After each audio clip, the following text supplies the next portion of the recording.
So, trend number five, the final trend Yeah.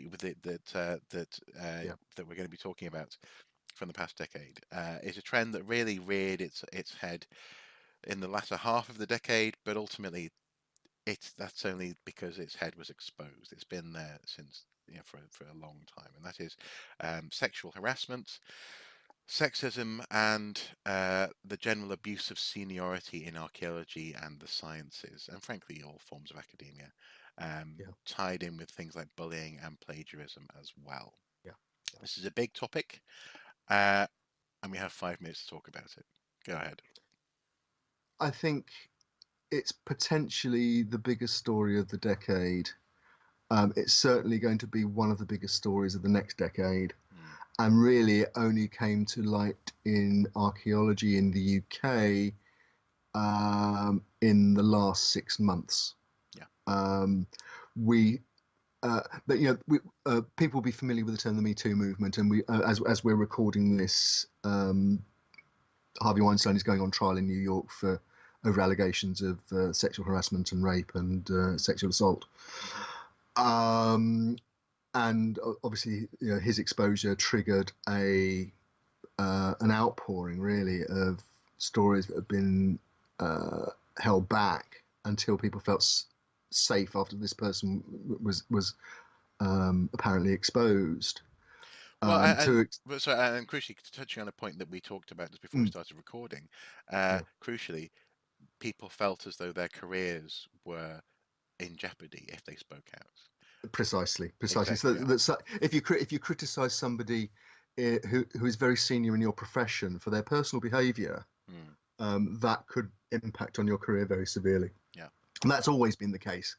Mm, But it's particularly appalling when it comes to the kind of accusations that are being made by many, particularly women. But obviously, bullying and sexual harassment can happen to anybody mm, and be carried out by anybody. mm, But basically, the timeline in 2019 was that in the middle of the year, the Society of American Archaeology had its annual general meeting in Albuquerque. mhm, We covered the fallout from that because Dr. David Yasno, who was an academic at the University of Alaska Anchorage, was sacked and barred from his campus after an extensive inquiry for sexual assault and harassment. yeah. Following But an investigation that was conducted to a legal standard as well. to a legal So this standard, so was there's this no wasn't. question Yeah. about No. Mhm, absolutely. There's yeah. no question that he did what he was accused of doing. Yeah. And but he turned up at the SAA AGM, and the first that was heard about it was that some of the survivors of his behaviour bumped into him at the meeting. Yeah. And immediately complained. The SAA then did carried out a textbook case in how not to handle a situation like this because they appeared to offer more protection to Yasno than they did to the people who claimed to have been attacked by him. Hmm. Hmm. People were there were legal threats and so on. They took refuge behind their lawyers because they appeared to be afraid of being sued for compensation if they expelled him, Hmm. and they barred a science journalist from the meeting who had exposed the story. Yeah. So Well, and that then it was and then in the fallout to that, they simply couldn't stop tripping over themselves. Basically, they had no, no idea how to handle it at all. An institutional standpoint or a PR standpoint, it was a disaster. Yeah. ab- absolutely. Mm, It's what the term cluster proverbial was invented for. yeah. Yeah. Um, then in the UK, in the space of a few days, the Marsh Archaeology Awards, which is one of the most prestigious events in the British archaeology calendar, Mm, when awards are given out to researchers and authors for heritage, outstanding work in archaeology and heritage. Um, the work of Danny Bradford, who's an Cambridge anthropologist in terms of bullying in fieldwork, was greeted with laughter, but from a section of the audience who were described as men, older men. That was bad enough to the extent that the person who was chairing the event, Mike Hayworth of the Council of British Archaeology, president of the Council, director of the Council of British Archaeology, had to call them out in the during the event from the platform, saying this is not acceptable. Shut up, effectively. yeah. That was bad enough. And then a few days later, it transpired that the Society of Antiquaries tried to expel a member of the Antics who had been found again guilty of paedophilia. And due to two things, a quirk in their rules, which meant that the only people able to vote were people who could turn up to vote in person on a Thursday afternoon Hmm. in a working week, Hmm. and the fact that enough members of the society felt that being convicted of paedophilia when you're a part of an educational charity wasn't grounds to be expelled. They couldn't expel this person, and at the moment they are still a member in good standing. So again, it was a complete cluster proverbial. Yeah. Um, And we're coming to the end of our time on that topic. mm, I think we fairly succinctly summed that up. We did do a special on this last month in we terms of did indeed. extent, if people want to hear more. I think But to finish, what I would say was, and I said it's going to be the big story of the yeah, decade. If you look at uh, conversations on social media, um, there are, and I know from information that I've been looking at for Pipeline, hmm um, what we saw with the Antics and the Society of American Archaeology and the Marsh Awards is the tip of a particularly dirty iceberg, well, and it is not going to be possible to keep it all under. The organisations that are worried about reputational damage, it will be even worse if they try and sit on it, yeah. which they won't be able to. And ultimately, I should say the reason why I was pointing out the egg timer there was the it wasn't to shut down that conversation. It was more a case of we have talked about the details in more detail. So if there are any Indeed. questions there, Yeah. look, you can check that out. But the thing I was Yeah. going to say though was that you're quite right. This has its roots in the middle of the decade in terms of the broader Me Too movements. People started to feel much more, women in particular started to feel much more able to talk about their experiences and Mhm. injustices, frankly, Yes. everyday Yeah. injustices. This includes Mrs. Soup, for example. She I was like, goodness me, do people really behave like this? Some men, for example. And she was like, yes, and she gave me a couple of Mm. examples from her life, and this Yeah. wasn't by no means the limit of her experience of that. Um, Yeah. the fact that this stuff is coming out and coming to the surface and being discussed openly is very good, and it's almost certainly going to be a big part of the next decade, I guess. And I suppose that's what I was trying to say, I guess, is Yeah. that we have talked about this, and we're almost certainly going to be talking about this again in the future, I think. Yeah. Yeah. Yes. Unfortunately, yes. Now, Or fortunately, it's an Augean stable that needs to be cleaned out. yeah, no, but yeah. So in that sense, yeah, yeah. If you have a tumor, you get it treated, Yeah. and hopefully it's operable. Um, Yeah. It won't. On the taking that analogy, though, it's going to be a long and difficult recovery. yeah, If and if some organisations are going to be able to fully recover, that's still in question. yeah. Now, the counterpoint that we chose to this trend for this roundup of the Mm. decade is not a direct counterpoint. This isn't. It's not a balancing element. You can't balance something like that. You That's can't balance bullying and sexual harassment. no, no. But on the plus side, um, but actually there are the counterpoint that we chose was something that we've labelled archaeology and well-being. And so I'm just going to start the timer. And specifically, one of the first examples that came to mind was things like Operation Nightingale.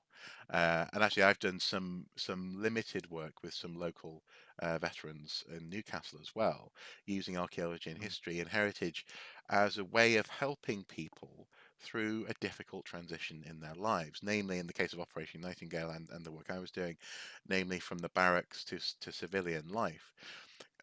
And specifically, actually, so sometimes you will find that young men who become older men in the army, uh, they haven't learned the emotional intelligence that some of their counterparts will have from their generation who haven't been in the army, or they won't. Sometimes they'll come out of the army without the ability to read, for example. Sometimes they may come out with emotional problems or post-traumatic problems. Now, and I should stress by saying that that's just the truth. I'm not suggesting that everyone in the army can't read or is emotionally um, less capable. It's just a case of that sometimes people are not are not fully rounded, or they are affected by their time serving. And archaeology, um, it seems, is a really good way of having the structure that some soldiers find so comforting in a way that has a very public and civilian, and crucially not time pressured uh, potentially lethal outcomes from the project that they're doing. It is a wonderful thing that's come out of the past decade, and I'm really happy to see that it's continuing. And actually, they're also this aspect of archaeology as being very hands-on and accessible. And this ties in, I suppose, with one of the counterpoints we made earlier about alternative funding models, etc. Is the fact that we also see more and more people say, for example, I've seen more um, archaeologists or people getting involved in archaeology who have visual impairment than ever before in the past decade as well, because you can dig by touch if someone is guiding you and helping you. So that archaeology and well-being, I think, is a reasonable counterpoint at this stage. What are your reflections on this? Well, I have to declare an interest here because I was involved in the first three, I think it was Operation Nightingale events at Hmm. Chisholmbury Midden and at Caerwent. Brilliant. And in fact, even before that, I remember having a conversation with and introducing Sergeant Dermot Walsh from the Rifles to Richard Osgood, and independently Dermot had actually met Martin Brown, our colleague Martin Brown who was then with the Defence Infrastructure Organisation as well. So between the three of them, Dermot and Martin and Richard as the head of the archaeology unit, heritage unit at the DIO, they put together the early blueprint really for Operation Nightingale, and it was a remarkable thing to be a part of. Mm. Really was. Um, Well, and so can I just make an observation? Because one thing that occurs to mm, me is that I think one of the reasons that it plugs in so naturally is that modern archaeology was more or less brought about by people who were ex-army. So people like mm, Sir Mortimer Wheeler, he brought in yeah, a gridded excavation system, a way of thinking about landscape and the problem of digging a site that was Colonel rooted. Lane Well, Fox, yeah, exactly, yeah, and it was rooted General Pitt in Rivers, the yeah, army, yeah, and Pitt Rivers as well, yeah. So Lane Fox, yeah. this sort of stuff, I think there's a reason, there's a underlying reason that it works. I think for in the army context.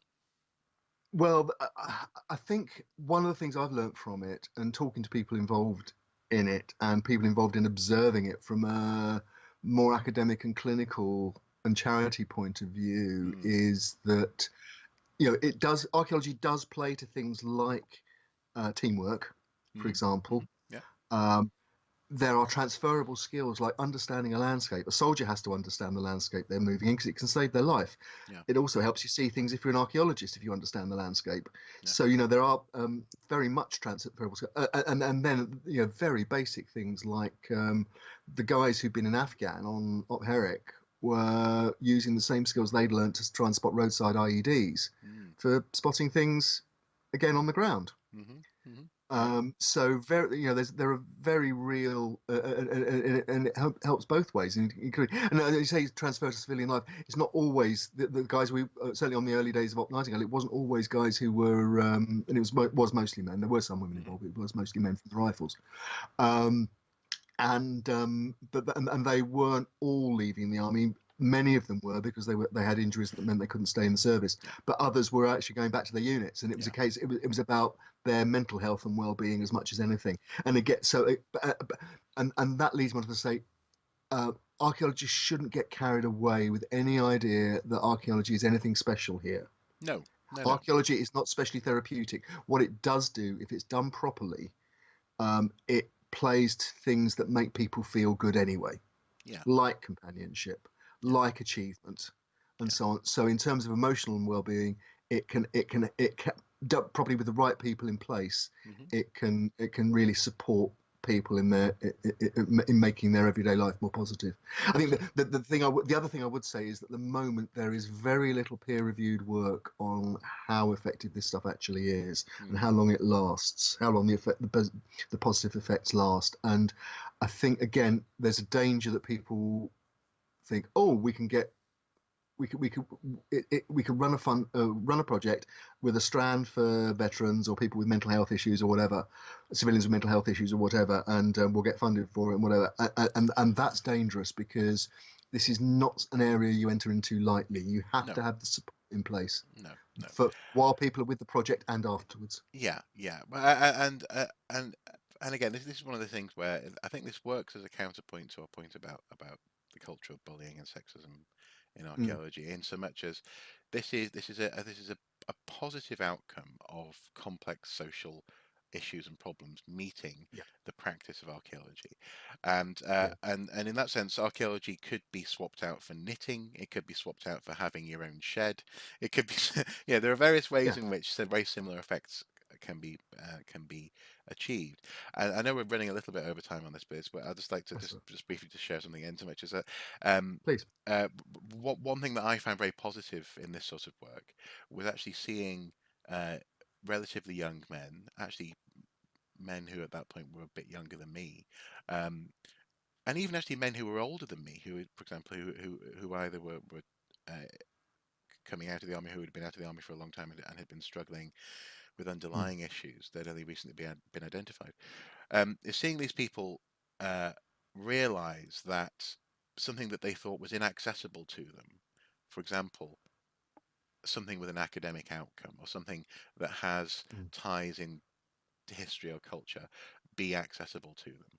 I think this is something that also actually makes archaeology great for primary school teaching as well, is that fundamentally, and you often say this, and I do agree, uh, we are storytellers. And we tell stories mm, with things that we find, things that are mm. tangible, and evidence that for the most part is safe to handle. It's not like we're handing around the Doomsday Book or something. So so it's great to see, or I certainly found it very rewarding, a very heartening. Rewarding is the wrong word, in so much as I found it.